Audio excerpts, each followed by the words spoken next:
So, number one, this is not how I normally would do a TEW video. Number two, I'm gonna try and fit this in before I have to head off to work because I do have a little bit of stuff to do before I go to work. Not much, but I do have some stuff to do before I go to work. So I'm gonna fit this in as quick as possible, get it up, and have it be waiting there for me as I have a few TEW videos waiting for me in the backlog that I keep adding to. But I had to, I had to pick this one to see if it works because live by the sword, died by the sword, live by the sword, died by the sword, die by the sword. There's an angle on this show that's going to set everything up because that's the one thing that I had a problem with in this game is that I was not thinking, I was just doing. And because I was just doing, it wasn't going anywhere. You know, the fact of the matter is because I was just doing, it was not going anywhere. If I was actually acting instead of just doing, then maybe it would go somewhere more productive. But this is what is for me doing, not acting. And I hope I'm not spending too much money because I am doing a lot more pre shows. Because one of the problems the last time I booked Jim Crockett Promotions was everybody on the roster got pissed off. Either because of the toxic backstage situation, because I wasn't paying attention to that, or because of not being booked because of the size of the roster. I was not basically managing or properly managing the amount of people because 150 people managing that amount of people, including the women's division, a lot of people to manage. So let's see how this goes because the main event, the headline, is going to kick stuff off and it's going to be hot outside of just, um, outside of just, that one dropped too. Oh well. Um, outside of just Flair and the Horsemen against Garvin and the Wyndham. So let's get this going. Let me stop hyping it up and let's get into it because Kevin Sullivan actually needs something to do. So maybe I'll actually grab him and send him to UWF because I could grab some people. I could grab some people. Like I may grab Flair's protege, which apparently Ric Flair took somebody under his wing as their protege or as his protege. So I may grab them and bring them in to bring them into UWF, send them down, just to give them the opportunity to stop being a job. You know, basically what Dusty did to Big Bubba when Big Bubba was brought in as a, because Ray Traylor was brought in initially as an enhancement guy, and then because of how good he did as an enhancement guy, he was brought into the company and repackaged as Corny's heavy, which is the role he has now, but he's also working in the UWF to get more experience than he would get here in Jim Crockett Promotions. Because for a time, UWF was Crockett's feeder system until the stability or the viability of having that company just didn't work out. So we are also, this was just designed to get those guys that haven't been on television working. And some of these guys may end up down in UWF while UWF is there. I think Florida is also my feeder system, so I could send people to Florida. So that could actually work, and I could actually even sign people that may not be working for me to send it and just send them to Florida and send them to Crockett Promotion, send it to UWF to gain more experience, to get more attention than they would here in Crockett Promotions. So I'm actually taking more of an active approach. I even had a tournament going, as you guys could see, the number one contender for the U.S. tag titles. The Midnight Express is now up against Horner and Rotunda for the finals of the tournament, and the winners will face Ronnie and Barry Windham. I'm more active with the title picture. I'm more active with this. I'm more active with that. It's just a lot more going on, and I'm actually paying attention to it, and I actually want to make this work, not just because I spent the money on it, because I'm actually enjoying it. I'm actually enjoying it. I'm enjoying it as much as maybe not as much as I showed in maybe not as much as I showed in um 1970, but this one just started and there's a lot more television to go in this. I really got to check that because Manny and Rick, that's the second time I did it, and the second time it wasn't affected. So I really got to check that because I think they're all attached. Bill Dundee's back on television. Oh, and I don't even think I could steal Mike Graham from Florida to have him here more often because I think he owns the territory down there. I think he owns and operates the territory down there. Flair, but here we go. I don't remember seeing the Evan Koloff segment, but I know it was there.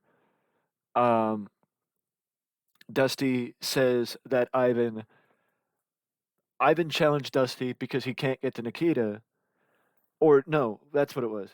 Ivan challenged Dusty because he blames Dusty for establishing empathy to Nikita for Nikita and changing the guy that was once the most unempathetic monster in Jim Crockett Promotions, the unempathetic monster in Jim Crockett Promotions, and the one he brought into the company. Little does Ivan know it wasn't Dusty that established his empathy. But also we got Ole Anderson and Arn Anderson's feud setting up on the undercard. Brad Armstrong, I wish I could kick his feud off, but I can't because Mike Graham never is here. So I can't heat his feud up with Mike Graham. Did I not switch? Did I not switch the match? Or did I not? I thought I switched the people.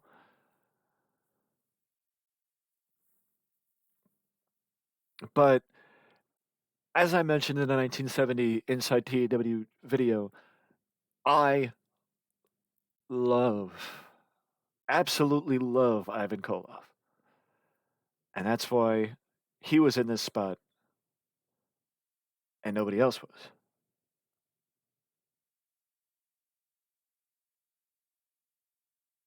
And that's also the problem. I knew I should have just did it as a freestyle angle as opposed to the official angle. But Ivan Koloff throws a fireball at Dusty Rhodes, catching him in the face. Dusty immediately drops to the floor, screaming about his eyes. A host of officials charge down. He is stretchered out, apparently blinded.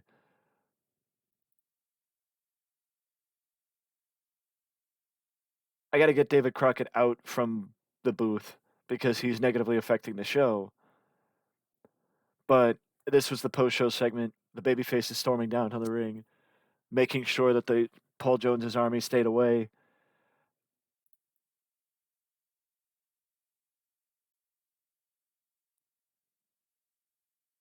Oh, there it was. Yeah,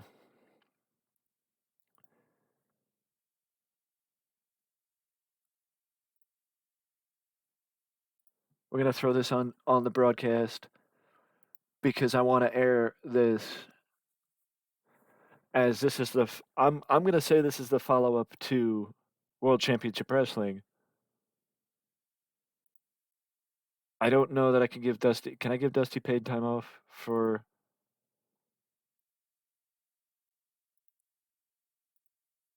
Yeah, I gotta wait until the show's over. Okay, but Dusty's angry, so I figured I'd give him paid time off. I give him a bit of paid time off.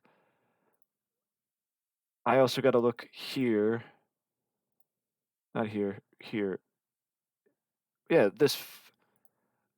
it's this stupid shit. I've been pushing this feud and pushing this feud and pushing this feud, and the fact of the matter is, nothing's happened because they're associated with each other. And the only way you can get them to do that is for whatever reason you have everybody included in the angle. Otherwise, nothing happens. So that's one of the shortcomings of this game, but it's also on me for never changing it at the same time. But now the idea of running the angle or running the match, I can't run the match because the feud hasn't been built up. So I'm a little miffed about it. I'm a little miffed about it because I wanted that to change. You know, and I'm pissy about that because that's just something that needed to change.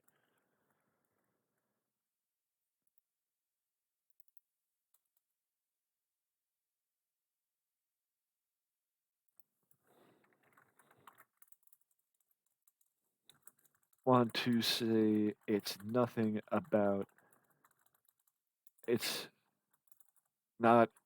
about proving they belong and that Flair overstepped.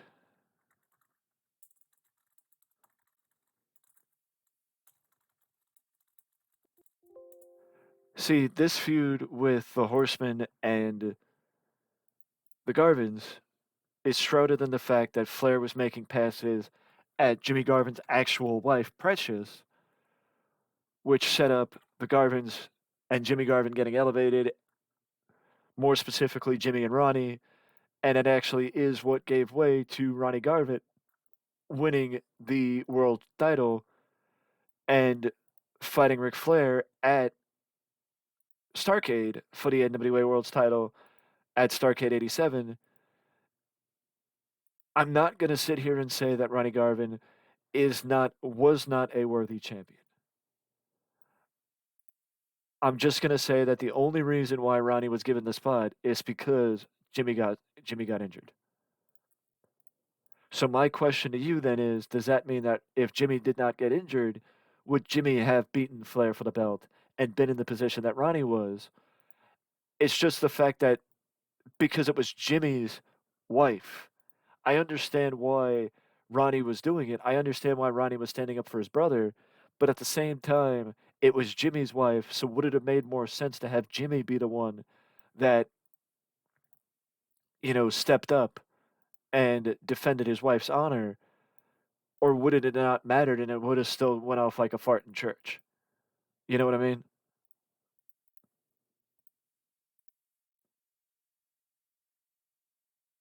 I don't know. I don't know.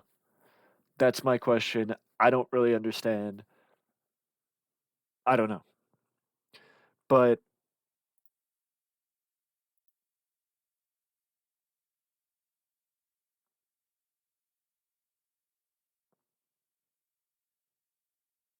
you know, what do you want to say?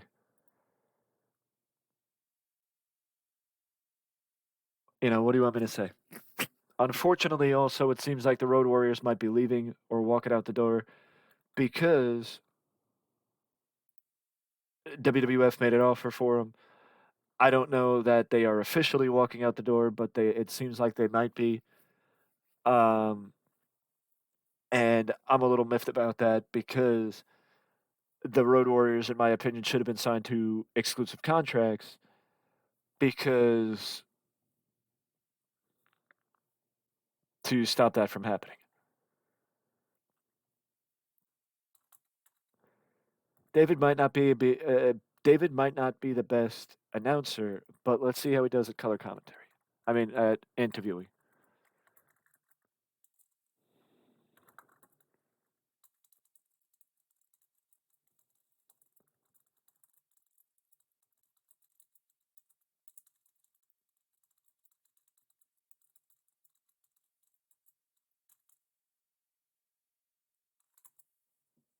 So before we continue with the broadcast, let us switch over here.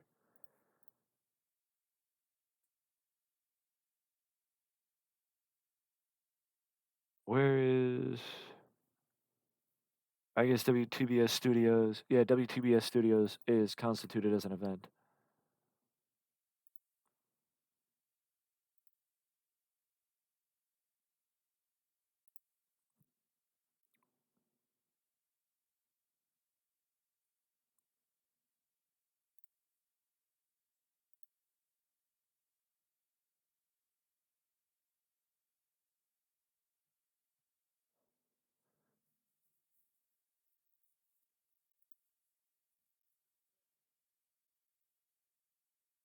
But I mean, I'm not gonna go through the entire show because the focus was supposed to be, last night's angle. But that was the point. That was the point that basically I wanted to. I felt like it was fitting to document that angle and the start of that feud because it shows how much more invested I am in this one than I was in the last one, and how much I really want this to work and that I really want to find my footing because I am enjoying it and I want to get invested in it. But I gotta find that formula that works, and I still haven't done that.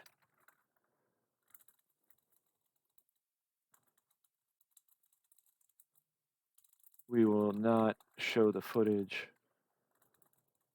but just know that Paul Jones will address the actions of his worker or his client.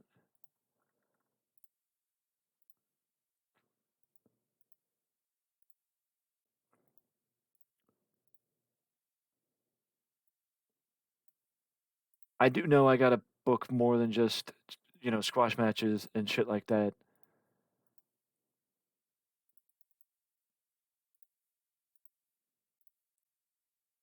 Says the guy who's booking a squash match. Um, I do know that, but we'll get there. We'll get there.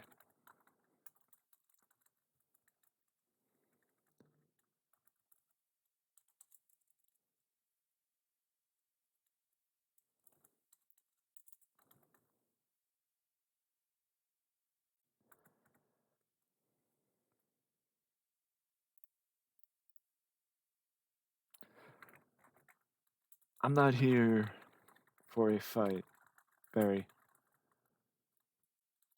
Just for the question. We will be ready, but how focused will Ronnie be on the defense and not the horseman? Because Ronnie's there with his brother going against Tully and Luger in 2 weeks at the house show. Will he be focused on defending the United States Tag Team titles against the Midnight Express? Or will it fall victim to him stretching himself too thin and not being able to focus on everything? That's the question. And that's something that they're going to have to answer when the time comes. But that's going to come very soon. I, um, that's gonna come very soon.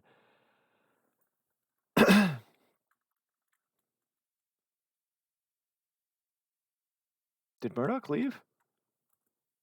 Did Murdoch officially sign? Or is Murdoch just not working the show?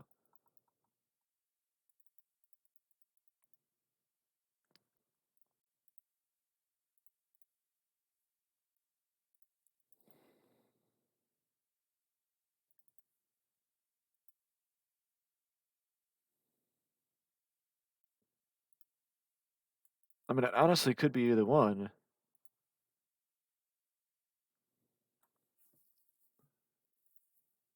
Dickie's in New Japan. Okay, Dickie's in New Japan. Mike Graham, of course, is in Florida. Vader's in New Japan, of course. So maybe we actually will last out the entire show. Do I have a?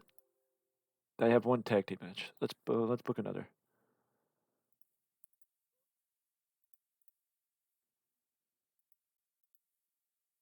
because we have enough of a tag team division to spearhead something. Even if it's just a jobber match, it's okay.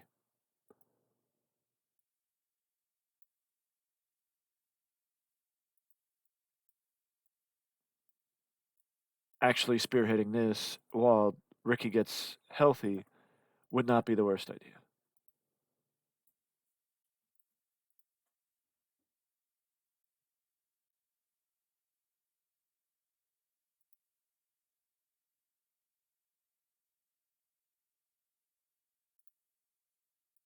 Oh, son of a bitch.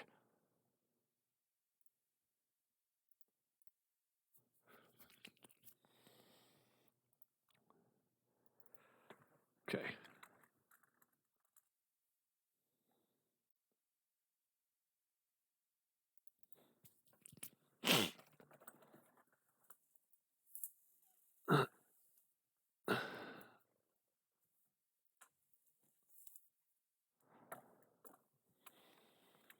Manny's been causing problems too, so I kind of want to get the belt off of him, but that's why I'm so pissed off that that stupid thing is not has not counted at all.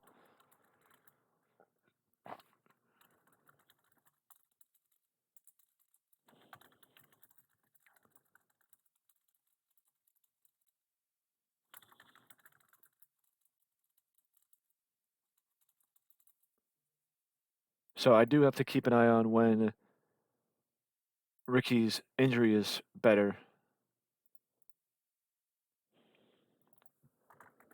because once Ricky's injury is better, then we can move forward and have the match.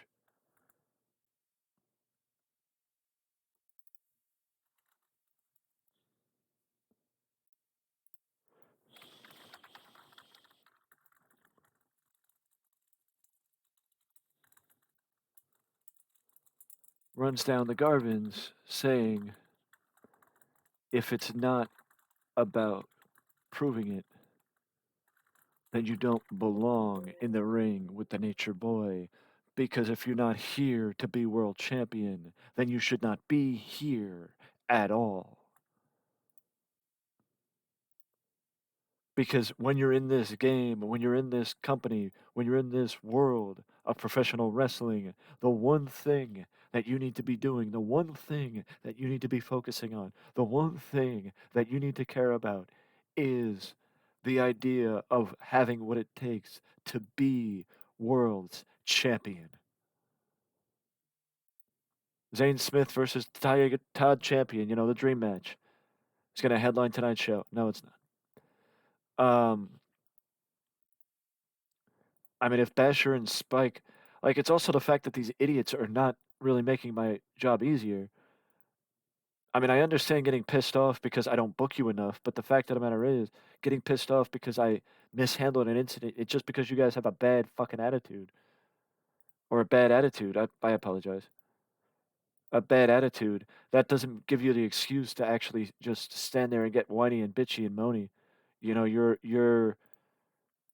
grown adults. Get over yourself. You know, you're grown adults. Get over yourself.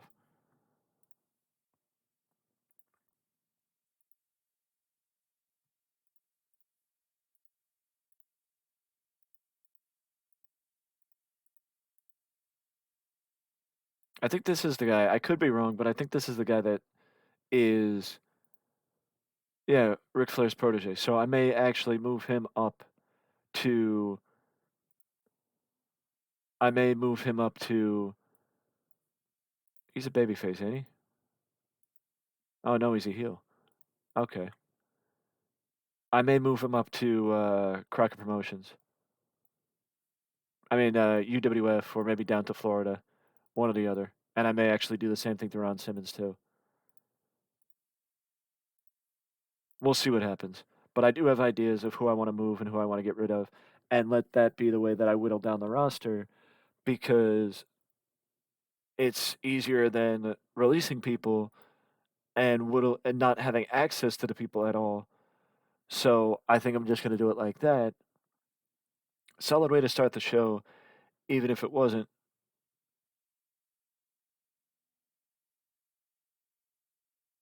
What?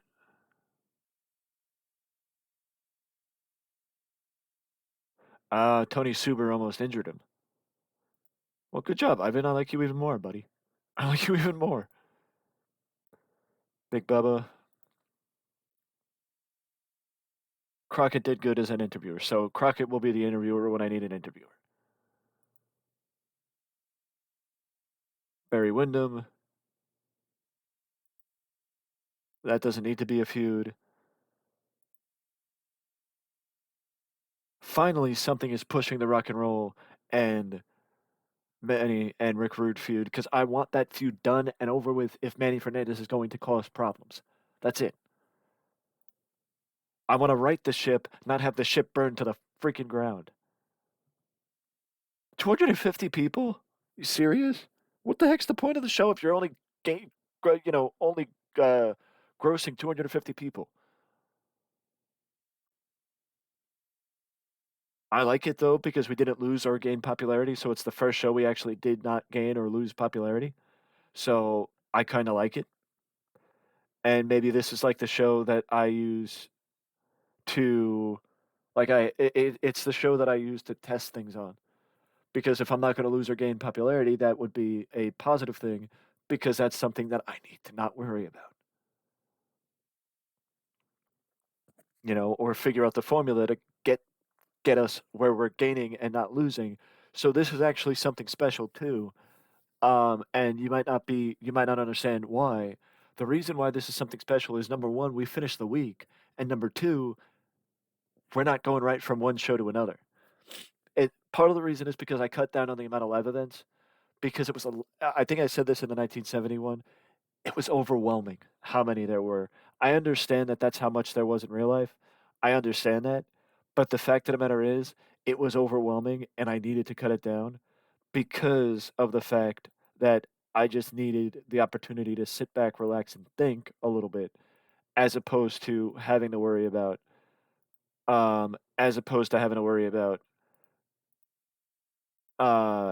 the excess.